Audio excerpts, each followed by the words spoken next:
My name's Steve Porter. I'm one of the candidates for council this year. And just a few initial comments just to sort of set up what we're going to be doing this evening. First of all, on behalf of Ms. Bessie Denton, her regrets, something came up last moment and she was unable to join us this evening. So we're sorry she can't be with us, but we hope that she'll be able to join a future event, and we wish her all the best.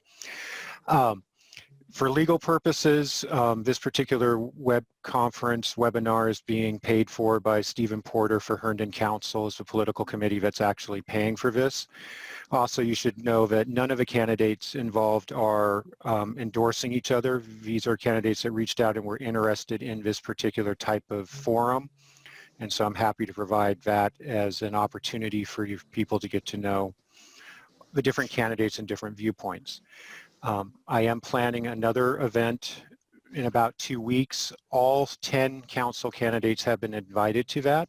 So I don't know how many will choose to attend, but we're doing our best in this COVID age to try to find some ways to get our message out and to find ways of interacting safely with the voters. I also want to welcome Greg Wilson. Greg, after a somewhat rocky attempt that Clark and I did on one of these a couple weeks ago, reached out and just volunteered. He's a PR professional. He does these for a living, so he volunteered to help make this one go better. So he'll be moderating this evening. He'll be feeding questions to us. The structure for tonight is you can use the Q&A panel. The chat panel's been disabled, but the Q&A panel, which should be located at the bottom of your Zoom screen, is where you'll ask questions. Greg will look through them and try to sort of bunch them together and try to feed them to the candidates. Each candidate will have approximately 2 minutes to answer each question, and we'll rotate. So it'll be Signe, Clark, me. The next question will be Clark, me, Signe, so on, so that no one of us ends up having to answer first or getting to answer last.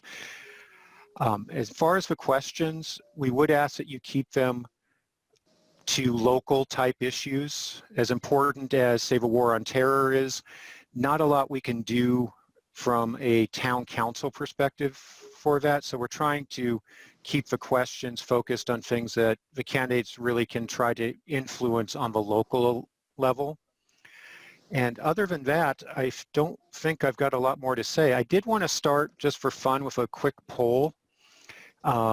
So just curious how long people have lived in Herndon. So on your screen, you should have a little pop-up now that just lets us know how long people have lived here. And when we're done with that, we'll share that. And just sort of interesting.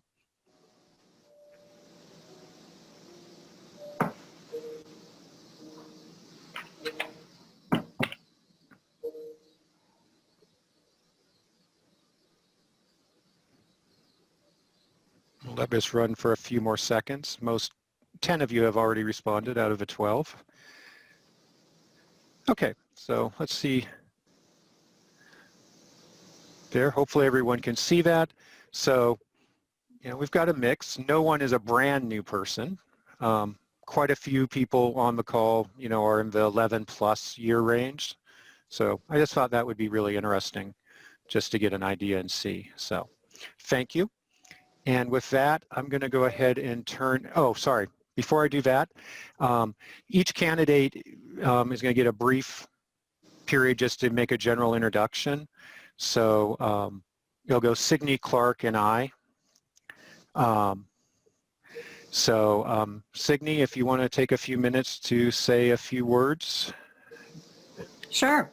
Thank you, Stevan, for providing this forum for us to have this conversation with each other and with the citizens. I also want to thank Clark for being so gracious as to accept me into the group for these purposes as well. My name is Signe Friedrichs. I am a 24-year resident of Herndon, so I would probably push the quiz that we just took way over the top. My relationships with Herndon came fairly late. I lived here for about 12 years before I really got involved in the community, and that was partly because I couldn't find it. And I want to put a shout out to people who started bringing signage and making things public in Herndon, because when I first moved here, I could not find the Eldon Street Players. I did not know there was a chorus. So all the things that I would have loved here, I didn't know about. I joined the Dulles Chamber as a staff member. And if you don't know who the Dulles Chamber is, although I think a lot of you probably do, it was formerly the Herndon Chamber of Commerce, and it supports Friday Night Live. Friday Night Live is one of their projects, and the Wintermarkt, which was such a popular success last winter. From there, I went to the Council for the Arts as a board member, and finally as the executive director, and then was elected to the town council. I've had the honor of serving Herndon for over 3 years, almost 3.5 years. And it's been really incredibly exciting and pleasurable. I love having the opportunity to interact with people and try and figure out ways of solving their problems. I think Herndon deserves leadership that listens to its residents. And I have always believed that. And as such, one of my first efforts was in getting roundtables started in Herndon. Sheila Olam and I went to a conference and heard the discussion and thought, this is great. This will help the problem that we have, where some citizens are intimidated to come and chat with us at the public hearing. I mean, it's not really a chatting environment. Wouldn't it be great if we had an opportunity regularly for people to get together with whichever of us they wanted and talk about what's going on in their neighborhood? And so a number of the people who are on this call now have come to those roundtables. And I think that they worked out quite well. I also think that as far as listening is concerned, 15? Open-mindedness is really important as well. We are coming upon issues that we have never had to deal with before. COVID, some safety issues, and I think having a town council that wants to hear what other people say and wants to engage with the ideas is really, really important. And sometimes that's hard for incumbents to do. Not me, but it is hard. So I'll wrap it up now and hope to answer more questions later. Thank you. Clark? Hi, yeah, my name is Clark Hedrick. I originally moved to the area when I went to law school, and the day after I took the bar exam is when we bought our house, and we've lived here ever since. I'm running just because we've set our roots down here. I have some work history. When I was in law school, I worked with the DC Attorney General's office in their business division and their civil litigation division, doing a lot of sort of local legal issues surrounding their budget and their civil defense. And I worked in the FCC, with the FCC briefly, also doing federal communications law issues. So a lot of the issues about broadband deployment in localities and stuff like that are issues that I am pretty thoroughly invested in. And so when my wife and I sort of decided to set down roots, and it was a no-brainer to get involved right away. One of the things I got involved with was the Board of Zoning Appeals, and so I've been involved in that sort of quasi-judicial board for a few years now, and sort of those land use issues intersect a lot with the communications issues, and those are sort of the bread and butter of local legislative action that town councils engage in every day.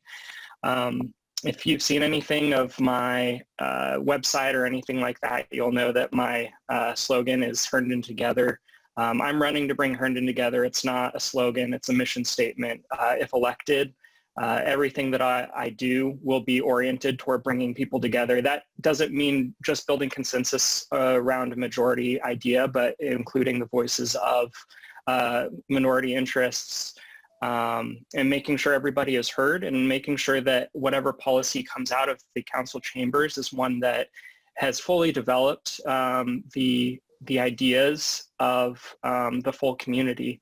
I think that that's something that should never be taken for granted. I think that over the years, the council has done a fairly good job of doing that, and I think that it's incredibly important, especially in today's political environment, that especially at the local level, that we sort of put that front and center. Local government is about local issues, bringing communities together to be able to do that. And so I hope that you'll vote for me on November 3rd, and I'm looking forward to answering your questions.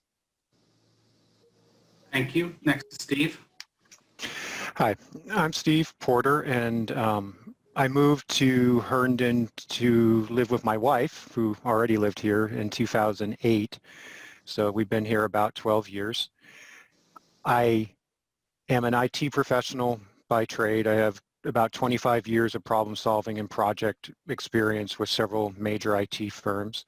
And then my side job, if you will, is I have 18 years as a volunteer paramedic and company officer out in the Loudoun County system, where I was before I moved to Herndon. For me, I'm running largely because I think it's very important that we involve the entire community in our decisions. It's residents, it's businesses, it's organization, and yes, it's government.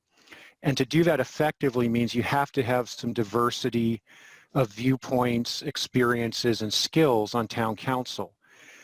A real danger is that we do not want town council to become an echo chamber, because if that happens, the problem is not only may we not reach the best decisions, but we fail to actually take into account different ways to get to those outcomes. Frankly, a lot of us have very similar positions in sort of where we would like to see the town end up, but there are some significant differences in how we want to get there. And it's only by really listening to the community, like I said, it's businesses, it's residents, it's organizations, and yes, it's government, and taking into account the big picture, getting that really full 360-degree view of a situation, that we can hope to come to the best possible solutions for everyone. I'm very much into listening to people. I'm very much into trying to engage with everyone. And so I'm looking forward to your questions this evening and your questions beyond this evening. So with that, I will turn it back over. Thank you. Very good. I'll start working through the questions, some of the ones that came in ahead of time, as well as the 3 questions we currently have on the Q&A screen. We're also going to be rotating these around, so I'm going to go back to the original order, which is Signe, Clark, and Steve for this first round of questions, and then we'll start rotating who answers first after that. And 2 minutes for every response, and I'll give a heads up at about 1:45, and I'll yell time at about 2:15 or 2:20, just so we all get a chance to hear every answer. So the first question is from Marsha Hobson, who's a reporter with the Connection newspapers, sent in, here's the question. Given you are elected, what one word will best describe your legacy of service on the last day of your 2-year term? Signe. That was probably the hardest question because it's the one-word answer, and so I refuse to accept one word. I want Herndon to, if it's about me, then I want it to be integrity. If it's about Herndon, I want it to be about inclusivity. I want future generations to feel that Herndon remained, regardless of what was happening socially or financially or environmentally, remained a place where we included everybody that we took care of everybody and that everybody took care of us. So community is the most important thing to me. And I think building a good community means understanding that there are all kinds of people in this town. We all have different backgrounds, come from different places, except for the people who are born here. But I would say the nicest thing about Herndon is that you can run into someone from any background almost anywhere in the world. You can run into a restaurant from almost anywhere in the world. And you can have a police department that was briefed on how to behave with people who have autism, who are, experiencing autism. You can have someone come to the town council and say, I'd like Herndon to be dementia friendly. And we make a huge effort to accommodate that and figure out how to be more responsive to each other, how to be more kind to each other. We're not perfect. Some of us are not kind to each other. Even some of us in this room might have our off days. But I think integrity in your office, doing your best to be the most, to live to walk the walk, or talk, sorry. 15. In our public officials is key, and in our town, being inclusive will make everything else easier and better. Thank you. Clark? Hi, yeah, thank you for the question. The first word that came to my mind was engagement. I think that it's sort of an all-inclusive term for what I would want my legacy, if elected, to be. Of course, sort of upstream or for any elected official, the voters are the boss. And so being fully engaged in what the concerns of the community are would be how I would measure my own success. It's also engaging what I would say are the peers, people around me, if elected, other council members. Perhaps in some cases, you could say that some of the folks in the town administration would be peers in that regard. And so engaging them and not taking their viewpoints and their specialities for granted. Engaging to make sure that the voices that elected them are just as validated and valid, because they are valid, as the folks who voted for me in that case. Additionally, then downstream would be the engaging in the laws, to not take for granted that every law in our books, every part of our code is perfect, because certainly it's not. So it would be doing the homework and actually looking through parts of our code and even our charter to see what things we could endeavor to change that need to be changed to make us a modern community, an inclusive community, 15. and a community that's ready to be a great place that it already is for the next generation. Thank you. Steve? The one-word questions obviously are tricky, but I think, involved, I had a different word. Signe actually took my word, so the key, inclusive, sorry. Inclusive was a word I would use as well. As I mentioned in my startup little speech, it's really important to me to reach out to the full spectrum that makes up our community. So all of its wonderful and diverse residents. We, as Signe already mentioned, we have an incredible diversity, considering we're only a town of roughly 26,000 people in just over 4 square miles. The amount of diversity we have in our community is incredible. Then you look at the businesses.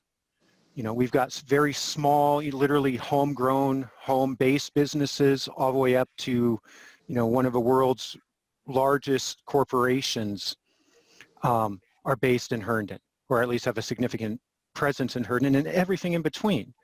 We're also home to a variety of organizations, that promote different things, whether they be faith-based organizations, charities, arts-based organizations.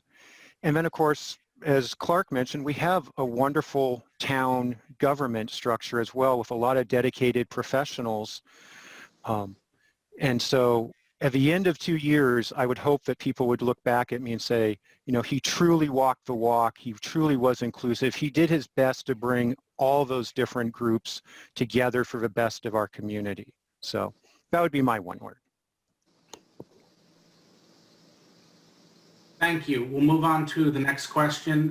When people have sent in multiple questions, I'm going to take the moderator's choice of putting out one of those questions and moving on to the next person so we can go through as many people's questions as possible. And this is starting with Clark from Loic Fabro. What are your top 3 priorities for the town of Herndon for the next 2 years? And that starts to Clark. Yeah, see, the one-word answer was easy because it's just one, and now I have to get 3 real quick. Thanks for the question.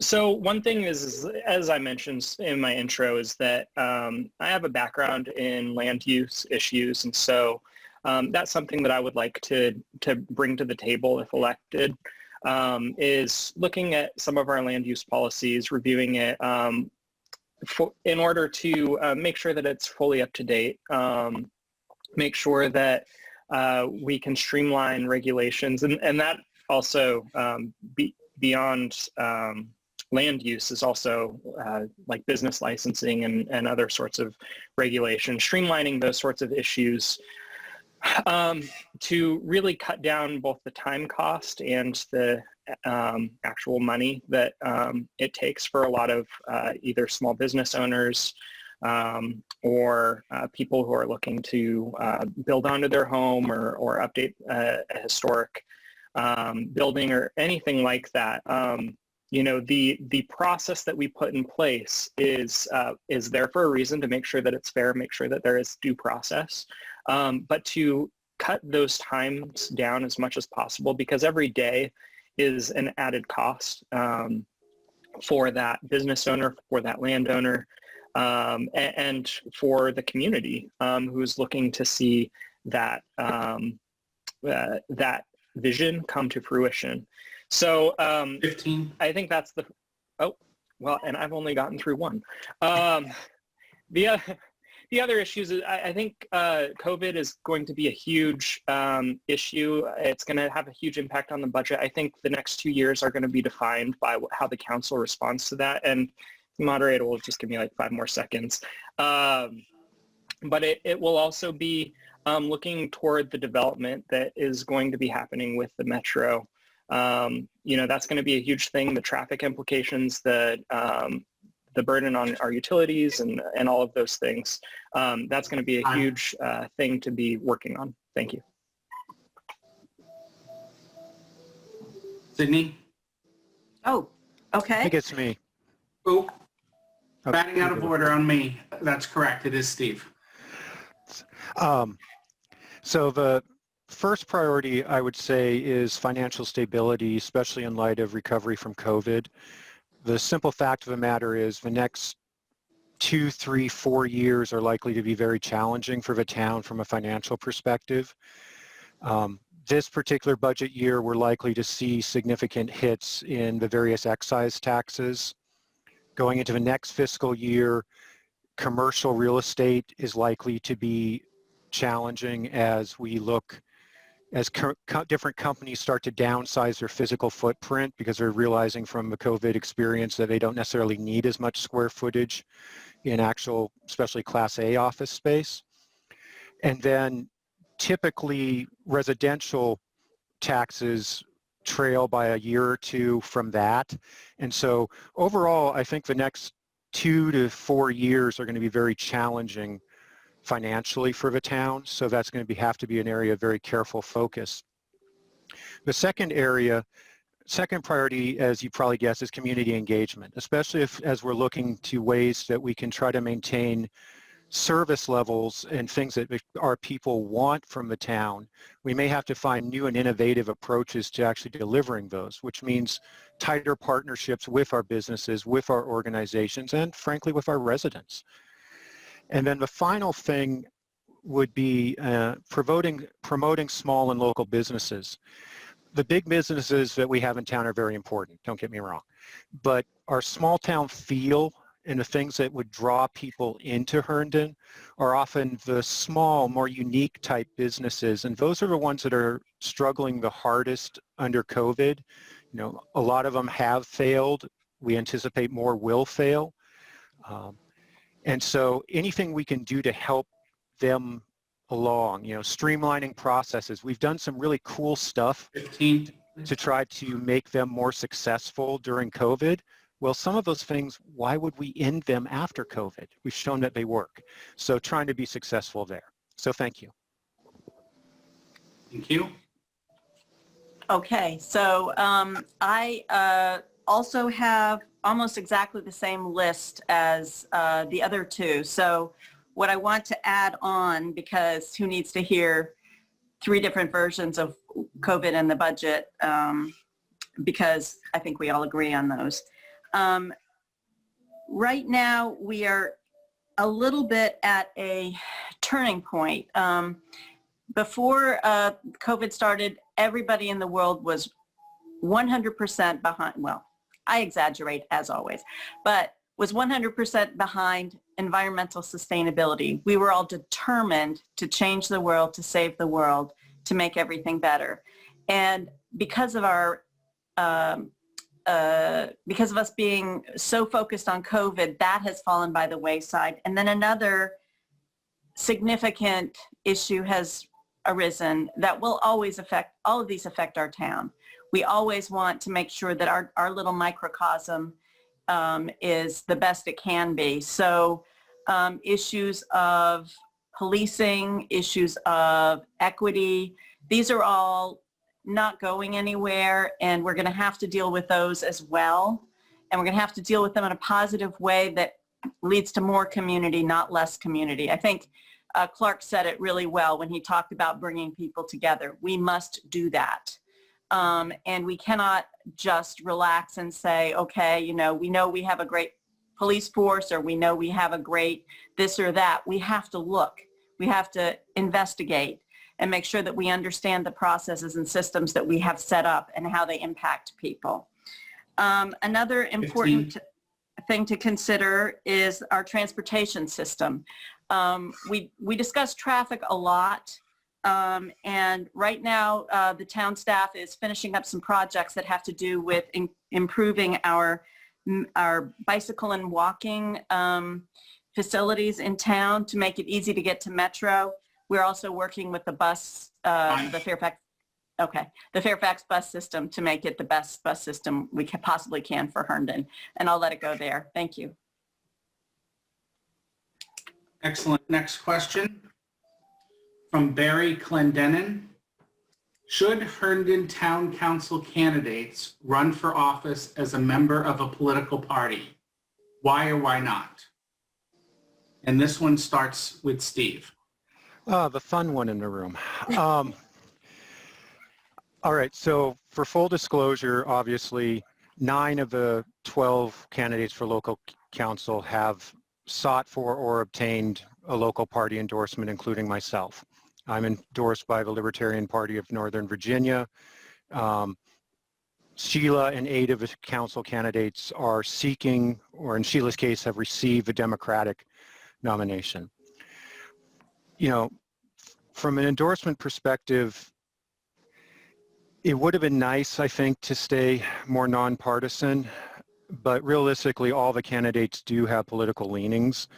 You know, whether or not I was endorsed or not, for example, a quick Google search shows that as a 2018 candidate, Libertarian candidate for Congress. So, you know, Signe has an established history of a Democratic Party. Caesar is a former chair of a local Democratic Party. I mean, realistically, all of us do have some political leanings, including Rowland and Clark. They may not be associated specifically with parties, but if you do enough digging, I think the real key to looking at this is take a careful look at the candidates and figure out when they're actually elected and in the chamber, what is going to be their priority. Are they going to act independently in that role in a, if you will, nonpartisan manner for the best of the town, or are they likely to act in the best interest of a party or particular party-related career goals or things like that? And that's really something only individual candidates can answer, and the voters will have to judge. So that's my response. Thank you. So is it Questions? is it Signe or Clark? It goes Steve and Signe, then Clark. Okay. So as Steve said, on some level it's unrealistic to expect that you're not going to know which political parties we align ourselves with, whether or not we're a member. I was a little bit curious to know if this had arisen before, and did a Google search on nonpartisan races in Virginia and found a 2010 article in which a former legislator, Tag Greason, had said, he thought nonpartisan races were silly and parties needed to be involved. I don't like having to ask for an endorsement this time, but it seemed unlikely that anyone would get elected without the endorsement. Somebody else requested it. Everybody else signed up, and at the last moment I gave in and signed up as well. And half the time I feel terrible about it and half the time I don't, because when I go door to door back in the golden days of canvassing, people always ask me, and I try not to answer, and they beg me to answer, or they say, I don't want to talk with you if you're not a Democrat. So I tell them because I am. And there's a lot, I think this year there's a lot more hostility toward it because there's a caucus. And I understand that because it's in your face. It's not, being done behind closed doors and you can just say, oh, that's fairly unfortunate. And if Democrats don't participate in the caucus, they may get candidates they don't want. Clark and I have discussed, and I think Steven and I have discussed a little bit, ways of getting parties out of Herndon politics if we can. It's tough because it's actually not illegal. It's a nonpartisan race, but as long as the D or the R or the L isn't after your name on the ballot, it's legal. So I think that's something that we need to discuss with citizens and get some more feedback. I'll let it go there. Thank you. Thank you. And then Clark? Yeah, I appreciate Signe's idea of getting citizen input. I'm not seeking an endorsement in this election. As many of you know, the Herndon Town elections are nonpartisan, which, as Signe raised, means that there's going to be no D, R, or L, or any party moniker after our names on the ballot. One of the concerns that I see with it is that I think that there are very important federal issues that the different parties, the major parties, Democrats, Republicans, discuss for federal and state issues. I see those issues more difficult to delineate on a local level. Obviously, there are some issues like in zoning or budgetary issues where some of those things kind of bleed through, but it's really not black and white or blue and red.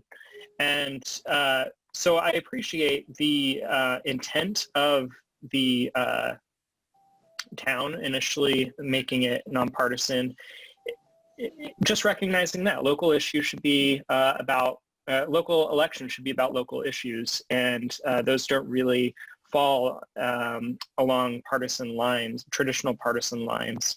Another concern I know that is raised is Hatch Act and the number of federal employees who live in the town who are not able to either run or to volunteer or engage in campaigning for partisan races. I think that that's something that we need to be careful about, because that even applies to nonpartisan races that are nonpartisan in name only. And so I think that's something that we need to avoid, especially in this area. It's a discussion that we need to have, and I look forward to having it. Yeah. Okay, next question. This one came from Paula Sievert. What are your thoughts about the defund the police movement? And let's see, we are back up to Signe leading off, followed by Clark. So I have a lot of trouble with the concept of defunding the police. And I will say flat out that I don't want to get rid of police. They are necessary. Some of them do really heroic things for us. And so the idea of defunding the police, no. Reimagining the police, which some people have told me is a cop-out, no pun intended. It's not. We always need to look at ourselves and try and be better. If we need to spend the funds that we spend on police elsewhere, that's fine. But that's not the same thing as defunding the police. Defunding the police is a much more thorough, in my experience, in the readings that I've been doing. And if something bad happens and I need the police, I want to have them there. We pay money for that. However, at the same time, our police need to be treating individuals with respect and kindness. And I think in Herndon in general, we have a very good police force. So as far as defunding the police nationally, there are places where the police are paid. I don't know that the police are paid a lot, but there's a lot of money in policing, and some of it seems to me is wasted, particularly when you have police officers in some places killing individuals. That must grate incredibly on their population. And I'm really grateful that where we live, that is not the situation. I have learned some things about policing that I had no idea about, but I still maintain that we have a really good basic police force that are there for us, that do their best to make sure that they treat us equitably, that have regular training. Some of them have advanced degrees in policing and other kinds of emergency response. So yes, everything is on the table as far as I'm concerned, but the concept of defunding the police nationwide because of what police are doing in other places disturbs me. So as I say, I'm keeping an open mind, but I don't like the idea.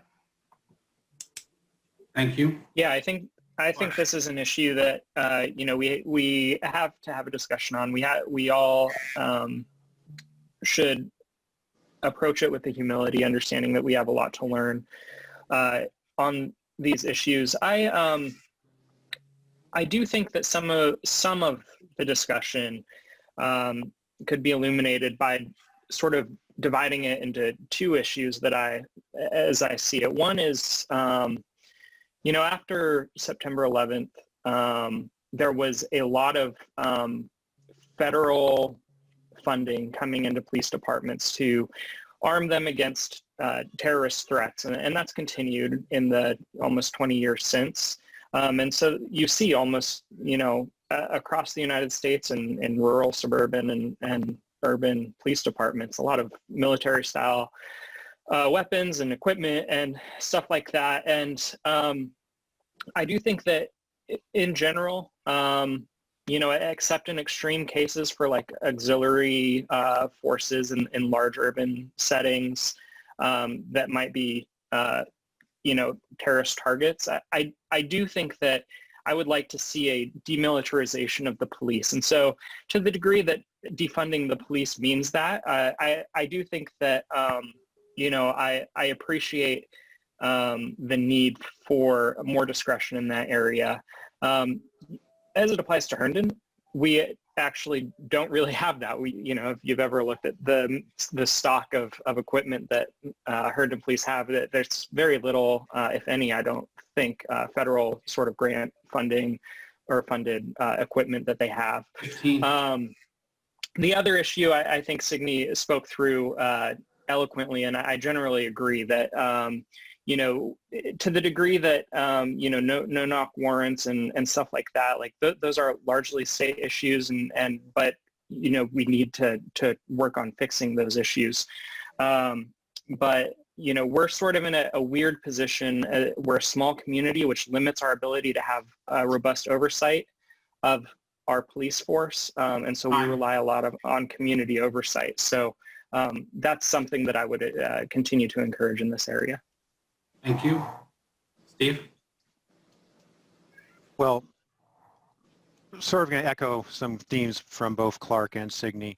When you look at the national defund the police movement, there seems to be sort of three different approaches to what that means. There's not a consensus necessarily about what defund the police means. On the one extreme, it's literally get rid of your police departments.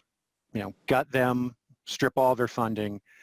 Then sort of on the other extreme is, well, really talking more about, as Clark was talking about, demilitarization, defund programs that over-militarize the police.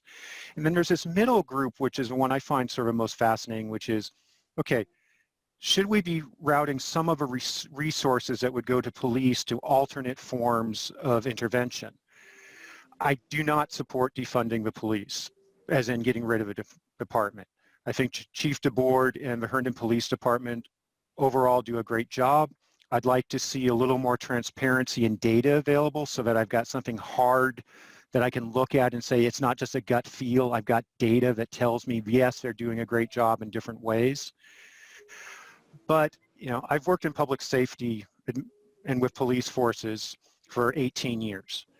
And fortunately, I rarely interact with Herndon Police Department because I run out of Leesburg, and so when a paramedic from Leesburg and a Herndon Police Department officer are together on the same scene, it's a really bad day. But the thing is that the skill sets that we need to deal with different crisis situations are so different. Even as a paramedic, the demands that are on me to do my job at this point are incredible. On a police side, when you get into use of force and all those type of things, to be properly trained to do all those things takes a huge amount of time. 15. And so we do, I think, need to reroute some of our resources to mental health intervention, things like that. The other thing I will say is some people have said, why don't we just go with Fairfax County Police? Frankly, I would rather fund our local police where we have more oversight and control over them than turn it over to a larger county department. So, thank you. Thank you. Next question, which starts with Clark, from Andrew Lasher. What are your thoughts about updating the town's master plan to explicitly include workforce and affordable housing in future development efforts? Yeah, I think that there's a lot of merit to that. What I would like to see is sort of a breakdown of how much of those sort of housing we have. This is something Signe and I actually discussed briefly not too long ago.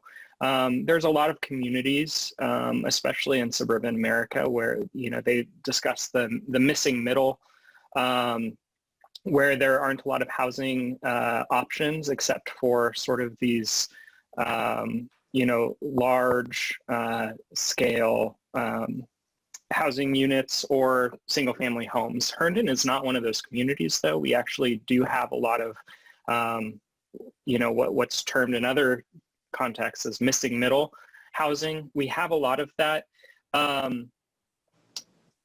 But Herndon is developing, and there's change coming to our community along the Metro Corridor, and I think that we need to be vigilant to make sure that we don't zone out of Herndon, and especially that area, that we don't zone folks out of that. So if updating the master plan is the way to do it, I'm open to it. I'd like to see more data to be able to understand if that's the best way to accomplish that. It is definitely something that needs to be a priority for the town as we review and discuss as a community sort of those development plans. Change is coming. It's not something that we can avoid. And it's just making sure that it's change that can work for the community and that can work for prospective residents coming in here of all stripes from every income level, which is really difficult in Northern Virginia. So thank you. Thank you. And to Steve.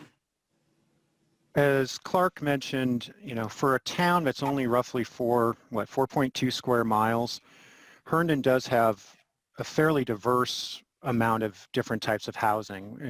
We're not like, I think it was Arlington that showed a map that showed almost all of Arlington, when you really look at it, is like single family. There was some map that came out from Smart Towns or somebody like that.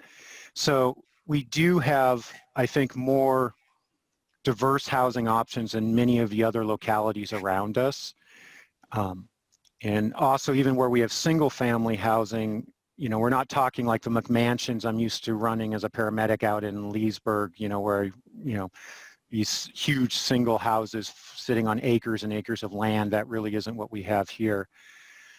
But, as we continue to grow, we do need to be considering workforce and affordable housing. And I think a lot of that's going to come down to looking at some of our zoning. As I mentioned earlier, commercial space, I think, is going to become less in demand. Retail is, nationwide retail, much of it is moving from mortar to online. And so that gives us an opportunity to take a look at our current zoning strategies and things and say, okay, we've zoned this for commercial, perhaps we should be looking at more of a mixed use type of model, or just outright zoning for residential type use.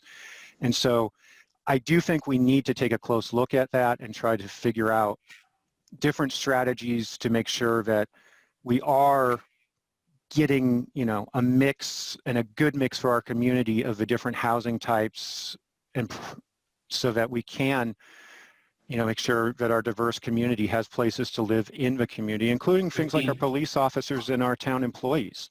I don't know what the number is in here, but I know, for example, in Loudoun County, in the fire and rescue system, the vast majority of career firefighters can't afford to live in Loudoun. They can't live in their community. So I'd like to see some changes to help make that reality. So thank you. Thank you. And Sydney. First of all, the question was, should we update the master plan to include affordable housing? And I share a little bit of concern that that's maybe not the way to do it, but I might be wrong, and I think we should definitely check that out. I do know that the way we are, so to back up a little bit, about a year and a half ago, the town council started asking the staff to develop a plan for creating affordable housing, because although we are fully built out in Herndon, or almost fully built out, there isn't a lot of place for the kind of people who want to live in Herndon. It's a walkable community. It's going to have access to Metro. It's got a history. It's got a lot of things that people want but can't afford. And so our staff is currently working on 2 plans to create affordable housing in the town that are new affordable housing, and they will be developed as part of other projects. So they'll be integrated into a bigger project. Something over by the metro station maybe will have 15 or 50 or 75 affordable housing units mixed in with some other types of what they call products. We're also collaborating with the county on another project, and that's in its infancy, and I don't know a lot about it. But what I'm saying is essentially we have a mechanism to make that happen. We just haven't used it because town councils haven't specifically asked for it. And given that we know there's going to be an increase in density in the city, in the town anyway, we're going to need to have places for people to live and places that are near Metro so they can walk to Metro or bike to Metro or however, they want to get there. So I myself prefer an integrated housing situation where not everybody is at, not everybody is at the same income level. Time. Okay. Sorry. Thank you. I think I got it all. Good. Moving to the next question on the board here from Oscar Enriquez. How would you help better integrate the immigrant residents of Herndon? And we are starting with Steve on that one. I think the key is that we have to get out into those communities. We can't necessarily expect that the immigrant communities are going to show up at a town council meeting to tell us what they think, or email us. We actually, as town staff and as town council, as a mayor, are going to have to get into those communities and actually talk with people. That will require me to definitely work on my Spanish and some of the other languages, but I really think that's going to be a very important part of it. Other things are obviously trying to make sure that town resources are multilingual wherever possible and that we're communicating those resources availability. But ultimately, it's going to come down to listening, because immigrant community is a wide term. We have multiple immigrant communities in Herndon, whether it's Spanish speaking, Indian, Pakistani, some of the Iranians, some of the more Oriental cultures, and what their needs are is going to vary. Typically the needs of the Indian and Pakistani community, for example, are not necessarily going to be the same as the Spanish-speaking communities. So we've got to get into the communities and listen to them and figure out, okay, what are their needs, and then try to figure out how we can best address those. Thank you.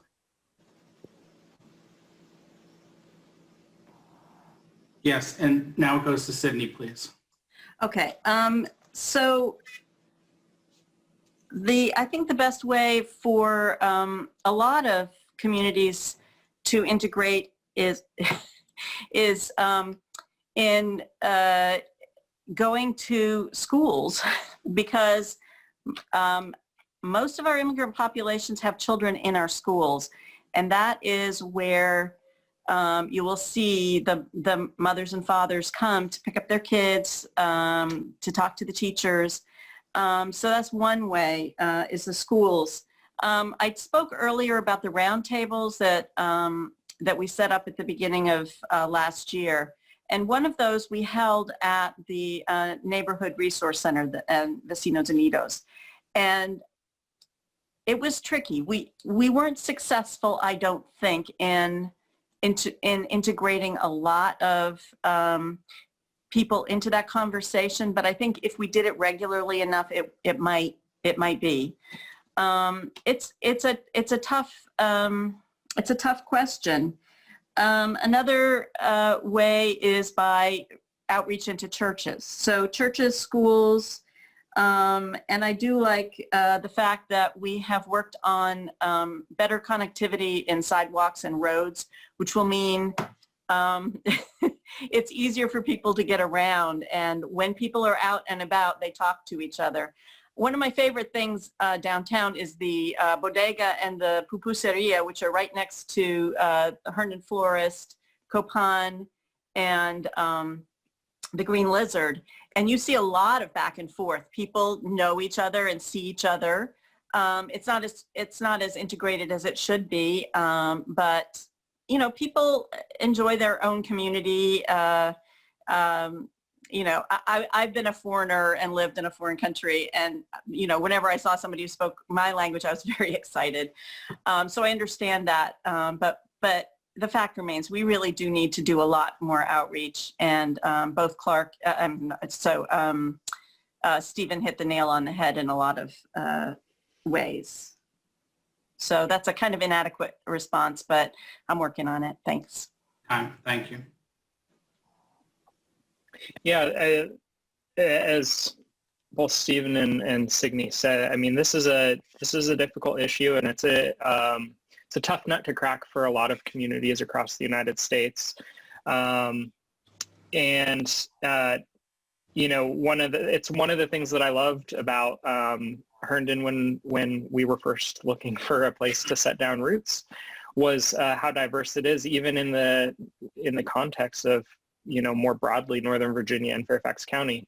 I think that, yeah, a huge way to do that is to engage in non-government organizations, whether it's religious communities or other communities designed to interact in diverse communities. I think that the council and the town government can do a lot. I think that something that we should do is, as a town government, is to do a survey of best practices for towns across the country that have done well in this regard. It's an issue that there will be no silver bullet. There will be some give and take too. You know, you have to knock on the door, and the door has to be open. So there's got to be some back and forth, and sometimes that's not something that is always going to be welcomed on either side. And so I think what the town's government and town elected officials should be committed to is always knocking on that door, at least, both figuratively and actually knocking on doors. So I think that we have a lot of space to grow in this area. We already have such a diverse community, which is great. And now it's just a way of engaging those communities together to the best of our abilities. Thank you. Next question from John Cantor. And this starts with Signe first this time. John Cantor writes, property taxes in parts of Southwest Herndon have been increasing 10% to 20% per year over the past 3 years. If elected, will you be able to drive your agenda while working within our current tax regime, or do you anticipate tax increases even while appraisals rise given Metro? If not, how will you see making up for the loss in tax revenue owing to the impact of COVID-19? Well, I'm glad I was the first one there. That's a nice, easy question. First of all, I would not raise taxes in this environment, and I don't know anyone who would try, I hope. This is a tough environment, and right now, we don't really have any data to work with to know when a recovery is likely, how long it will take. And so the other day I was on a call with Janet Howell, who represents Reston, among other places, and she said that the General Assembly anticipates a $2 billion deficit right now if it's not made up. So what we're dealing with is much smaller.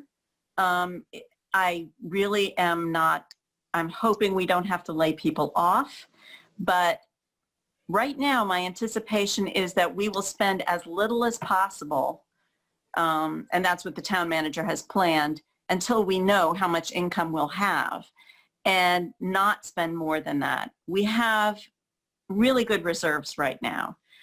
We were not forced to spend them. We have cut seasonal workers. We have cut seasonal workers, meaning people who don't work full-time as regular employees. They're part-time employees. We have cut raises. We have cut overtime. Well, actually, there are no raises and there are no overtime. I guess I'm too wimpy about that one. So no, I do not anticipate raising taxes at all. And once Metro comes, assuming that there's an increase in residents and possibly even businesses, even in this environment, because people are retooling, I'm hoping that there will be some increase in revenue that way without anybody paying the price in raised taxes. Because right now the taxes in Herndon are the highest taxes in Northern Virginia, property taxes. And I don't want to go, I mean, it just doesn't seem realistic to me to go any higher and or livable. Thanks. Yeah, it's a very good question. It's going to be on the forefront of, or at least it will be the undercurrent of a lot of the work that the council will do next year, just because the budget is going to be, we're operating in such a fog of war right now, not understanding what revenues are going to look like, mostly because of excise taxes, revenue from excise taxes. As Signe mentioned, Herndon does have one of the highest tax burdens in all of Virginia.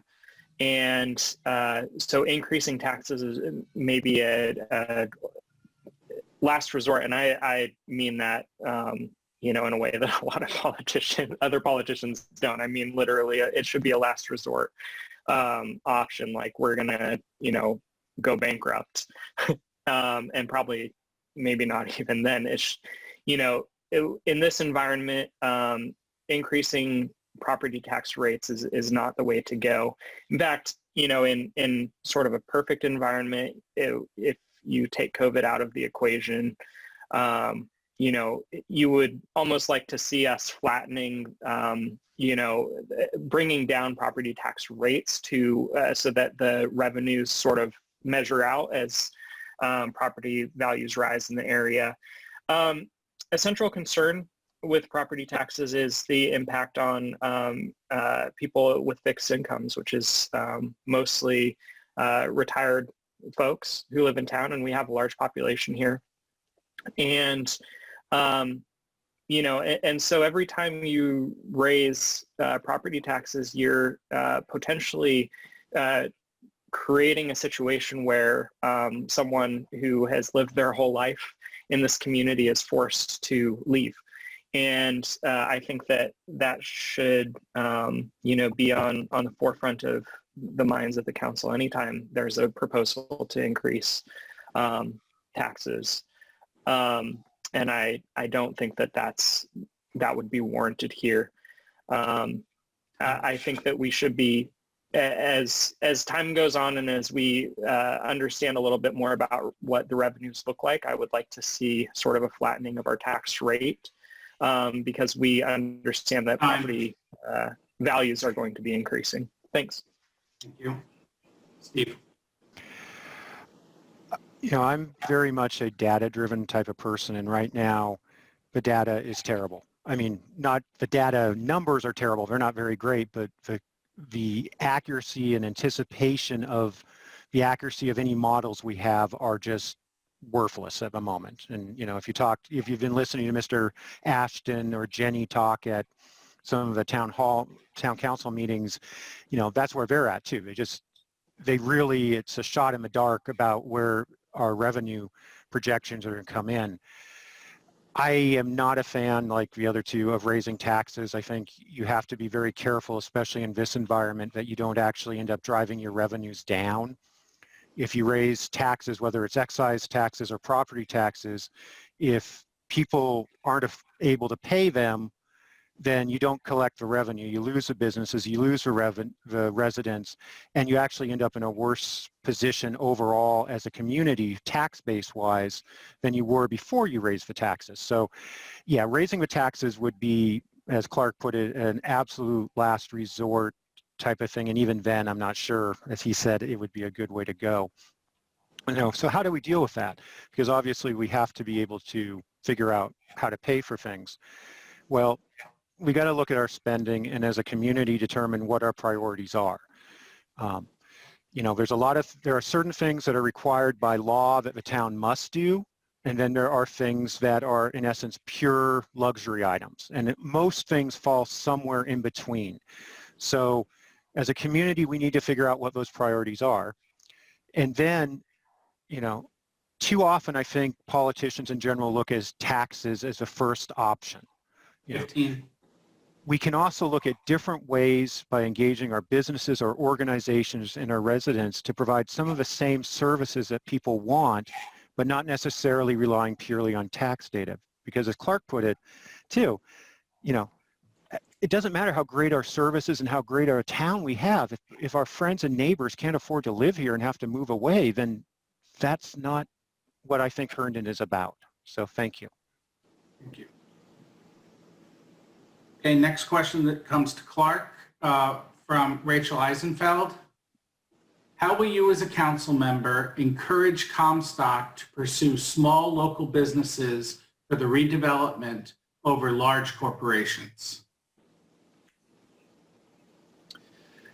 How would I encourage? That's a great question.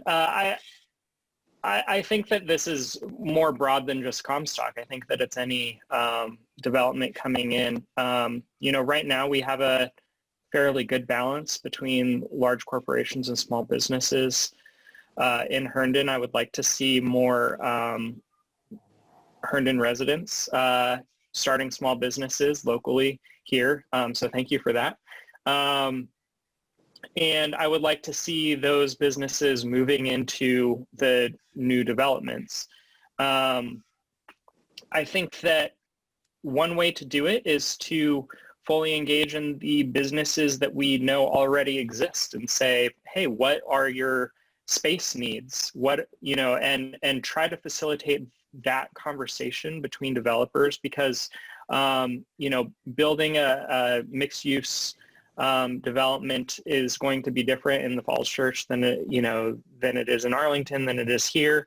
And sort of the needs of this community, the small business needs, the retail availability and the business that, would be available to them are going to be different. And so looking at the businesses that already exist, already succeed in Herndon and saying, and trying to scope the development to what already exists here, because what exists here is what succeeds here, and what succeeds here is what will continue to succeed here as the community grows. 15. Yeah, I think that's it. Yeah. Thank you. Steve? Well, it is a challenge because obviously I'm glad they worded the question encourage, because some people have asked me how I would force them to, and the answer is I can't. If you look at the comprehensive agreement, the right for selecting tenants and businesses is turned completely over to Comstock, or to, it's not something the town will have any control over outside of zoning type appeals and stuff like that, which largely wouldn't apply in this setting. So I think, again, sort of what Clark said, I think a lot of it comes down to helping make certain types of business successful, making sure that, some of the small, more interesting businesses that give a town a flavor can be successful, not making it super difficult for new companies, new businesses, especially the small, more locally ones, to establish businesses in Herndon. When we get into some of the problems with regulations and how much effort it takes to start a business in Herndon, if we can streamline some of those processes, we will become more appealing to some of the small local businesses. The big companies have lawyers and stuff and adequate funds that they can afford to jump through tons and tons of hoops. A local business, whether it's Eldon Tea Shop or, some of the hairdressers downtown or the bodega that people already mentioned. They don't have those levels of resources, but they're what gives our town its flavor. So hopefully that by promoting small businesses in general and making it easier to do business, they're the ones who are going to flock, hopefully, to try to get into these places, and hopefully we'll be successful. Thank you. Signe. So this is a tricky question, and it's when we first started on this development, I was under the impression that this was what we were going to do, that we were going to have small businesses in the development. It's become clear because of the costs of building something like this that if Comstock is going to have a viable business, they may have to go to a larger corporate business to keep their rents and costs taken care of. So my solution to this is twofold. First of all, we need to continue to let Comstock know that this is what we want, because they do want to do what we want. There isn't, I can't really talk about the deal that we're dealing with, but what you normally do in these situations is offer something to them in return for, you know, them prioritizing your needs, like affordable housing. That deal has already been struck.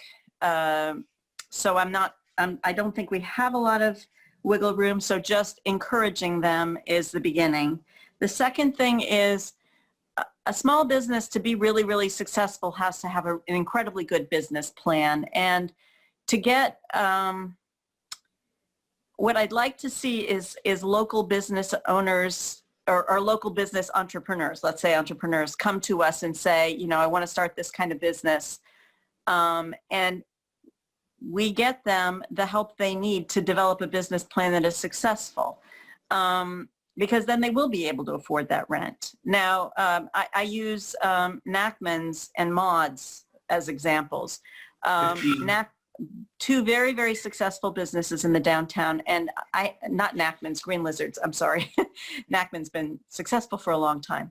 Green Lizard did their market research, researched up and down, found different places that would work for them, and Herndon was the best fit. We need an entrepreneur who has an idea for a business or who already has an existing business that will be successful in that location. And that way Comstock will want them. But if we have businesses that are just barely getting by, this isn't the location for them. We don't own the property, and we can't force Comstock to rent at a lower rate. So, you know, I will continue to do those things on the behalf of small businesses.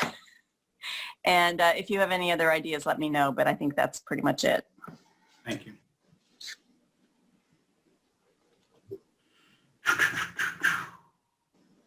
Going through, everybody's had a chance to ask one question. So I'm doubling back to the top of the list at this point. And Steve, you get the next question. Back from Loic Fabro. Where would you like to see the town head in the next in the next 15?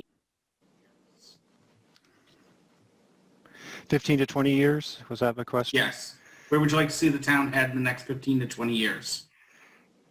You know, with the rates of change in our overall area and stuff, it's really sort of hard to imagine what things will look like in 15 to 20 years. I just think back to even, you know, the time I've been in Northern Virginia and how much stuff has changed, and oftentimes in ways I really didn't anticipate.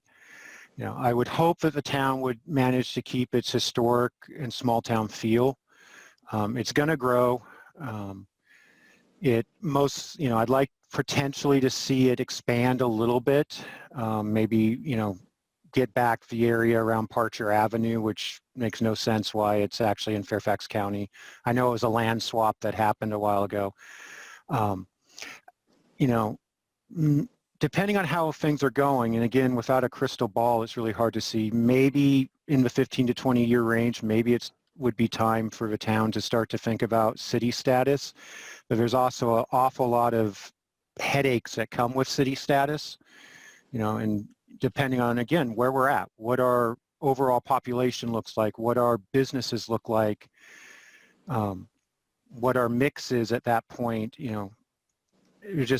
there's too many variables to figure out. So hopefully when it comes down to it, I hope it will be very similar to what we are today, in that we will be a diverse community, will hopefully be a welcoming community, and will be a community that's still tied to its roots, its historical roots. I certainly don't want to see us become the next Reston Town Center or the next Tyson's or anything like that. I think we offer a little, oasis in the middle of the, urbanization that we see throughout most of the rest of Fairfax County. So, thank you. Thank you. And the next is to Signe on this. Same question? Same question. Where do you see the town Okay. next 15 to 20? So what I'd really like to see in the next 15 to 20 years is the downtown development has happened, and it's wonderful and it's thriving. The downtown is successful. The metro system is benefiting everybody. There is a continuing of the festivals and downtown activities that keep the downtown lively. The neighborhoods are well kept. I hope we don't see significant, you can't really stop change. You can just manage change. We keep saying that to ourselves. And so I hope that we manage change well. I hope that we remain inclusive. I hope that residents are supported by the government in a way that makes it possible for them to thrive. And I don't mean financially, I just mean that the government supports the goals and activities of its residents. I had a friend who got off the Beltway and arrived at my house in Herndon, not off the Beltway, off the toll road, and said, this is like the land that time forgot. You're surrounded by all these high rises, and then you come into Herndon and everything is small and it has personality. And there aren't a lot of places in Northern Virginia that have personality. And I hope we maintain that personality. I hope that the development adds to it rather than detracts from it. I hope that all of the things that we have been working on and planning are well managed and come to fruition, and Herndon is a healthy community with all kinds of diversity. Thank you. Yeah, this is a question that's top of mind for me. It's one of the reasons I'm running. I have a 3-year-old and a 1-year-old. In 15 years, my 3-year-old will be ready to go to college, and so I want to, in 15 years, look at the town of Herndon and see it as being a place for young families to move in and have the exact same opportunities and community that my kids have the promise of growing up in now. And in 20 years, hopefully some of them will have gone out and gotten some higher education, maybe, I don't know, gone out and seen the world and are looking for a place to set down roots. And I would hope that Herndon would be a place that they would see as a viable place to do that. So what that means is putting our parks and recs, recreation facilities first, our green space, making sure that those things are preserved and expanded in line with the population growth in the area. And that includes not just within Herndon, but in the surrounding areas too, because Herndon does bring people from outside of Herndon because of those facilities and parks. And so I think that that's a huge piece. I'll echo, I think, what the others said is that, there's actually two different, development hubs. I think in Herndon, one is along the metro area, and I'm fine with if, that sort of is mid or high rise. I would defer to other people who have stronger opinions on that. But, that's going to be for a lot of, young, maybe single, professionals to live in. But, the core of Herndon, where the downtown is and the development that happens there, I think, you want to develop it in a way that preserves the old historic feel of it. You don't want to have all of this development that just, you can say, oh, that was built in the 1980s and that was built in the 90s and that was built in 2020s and stuff like that. And so being able to create a cohesive area that remains historic and has that quaint small town feel, I think is an essential piece to development in Herndon. So those would be sort of top of mind for me. Thanks. Thank you. Okay. Moving the next question, we'll start with Signe. Back again, second question from Paula Siebert. When will Herndon completely open again? Will it be in time to save the remaining small businesses? That is a fantastic question, and I literally don't know the answer. Right now, most of our facilities, as far as the town itself, are open. If that's the question, you can go into any of our buildings at this point, as long as you mask up and so forth. But are we going to be able to save our small businesses? We're going to do everything we can think of to save our small businesses. They are our favorite thing about the town, except our own houses, right? We love walking downtown. I assume I'm speaking for everybody who lives here. Walking downtown or driving downtown, hanging out.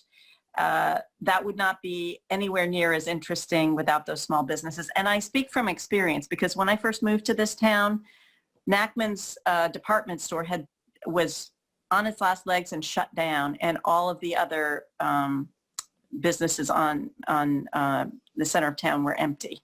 There was just nothing. And it was grim. So we will do whatever we can to save our small businesses because, oh my gosh, they are so wonderful. They work so hard to give our town the personality that people love. But your guess is as good as mine about the COVID. I just have no idea. We could experience a spike this winter. Maybe it's going away. I don't know. And so we just have to be as careful as we can and keep in touch with all of our businesses. And we do have an economic development manager who does reach out to all of our businesses as often as he can. So the question is just what resources do we have? We can't force landlords not to charge rent because they have to pay their mortgage. We can't, there are a lot of restrictions on us. So opening up ABC and serving outdoors, that's one way we are helping restaurants. But honestly, we have no data. We have no way of knowing when this will end and how to preserve what we have. We're just doing our best to, anytime someone gives us an idea, we try and implement it as fast as we can. Time. Thank you. Yeah, I think, there's two issues here because, what does open up mean? There's sort of the government, phases and all of that actually a lot of businesses are open for business. And, in that regard, I would encourage, and I think that the council has a role to play in this, and they have done, encourage people to shop locally, go out, support your local businesses. Our family has created a routine of doing that. And I think that as much as we can, under the circumstances, we need to be doing that as much as possible to preserve sort of the community businesses. The second issue is, when people are comfortable actually going out in community. And so with that, I know that I might be getting into some warm, maybe hot water, but, we need to be conscientious as individuals. It's not just, do you think you're being safe? It's, do you appear like are you being safe to the people around you? And do you appear safe to the people around you? And a lot of people are afraid of going out and interacting in businesses in places because, people aren't adhering to a lot of, best practices that have been suggested. So I would say be conscientious of other people as much as possible so that other people can be more comfortable in, going to local businesses and supporting them. I also think that one of the things that I would like to do, it's one of the things I have on my website is I think that coming out of COVID, when we do fully open back up, I would like to see the town have a meals tax holiday for a certain period of time. Now, we're in a fog of war on the budget, and so this is obviously revenue allowing, but if it looks like we have sort of space in our revenue at some point in the near future coming out of COVID, it would be good for the town to do a holiday and to publicize that in order to sort of jumpstart the at least the restaurant community in Herndon, bring people from surrounding areas and from within the community back to the restaurants. Thank you, Time. And Steve, on this. Right.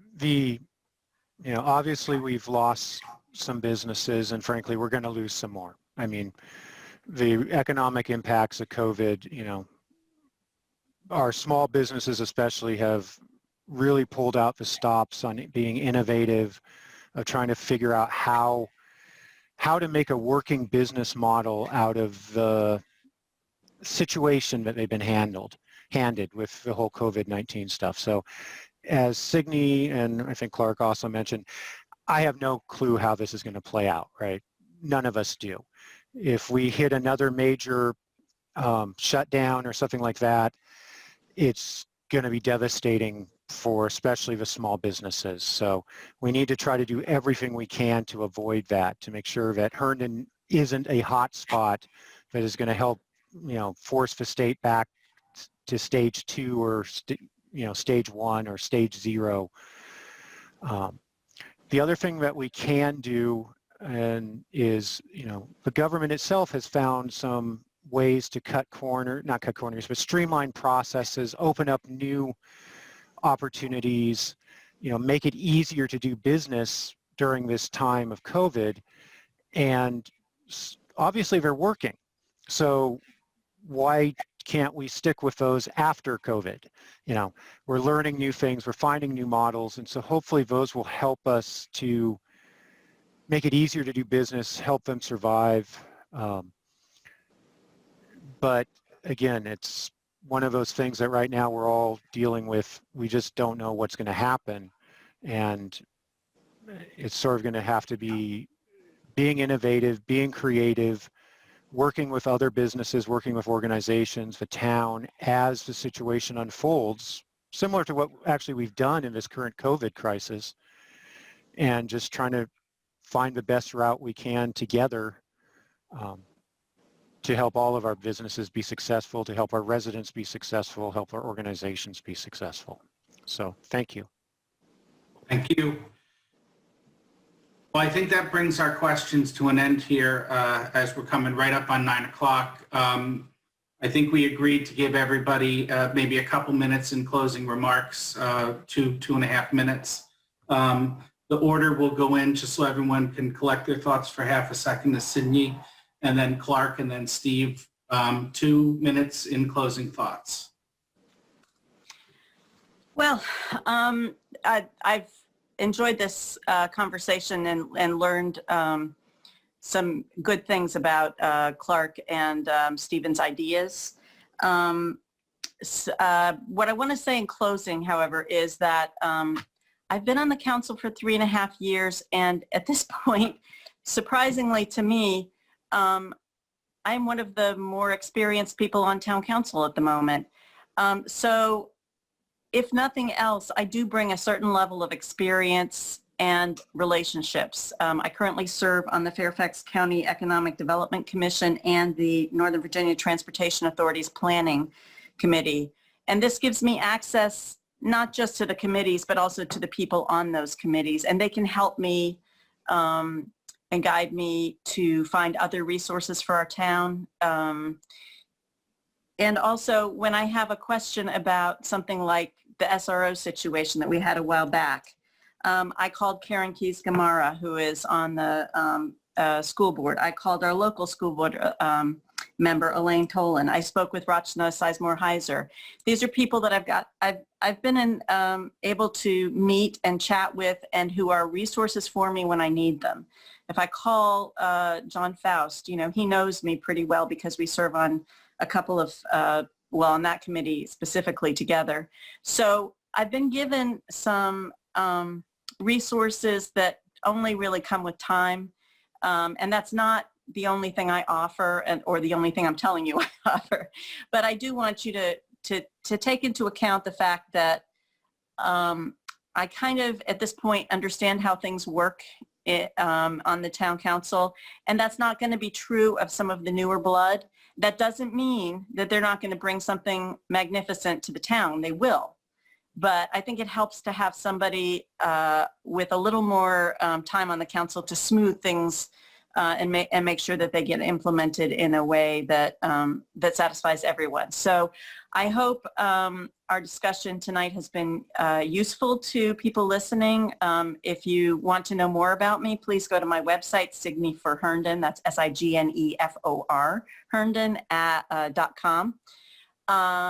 And reach out to me. My phone number is on there. My email address is on there. And I really love hearing from people and learning what they need from me. So thanks so much. And it's been a real pleasure. Thank you, Steven and Clark.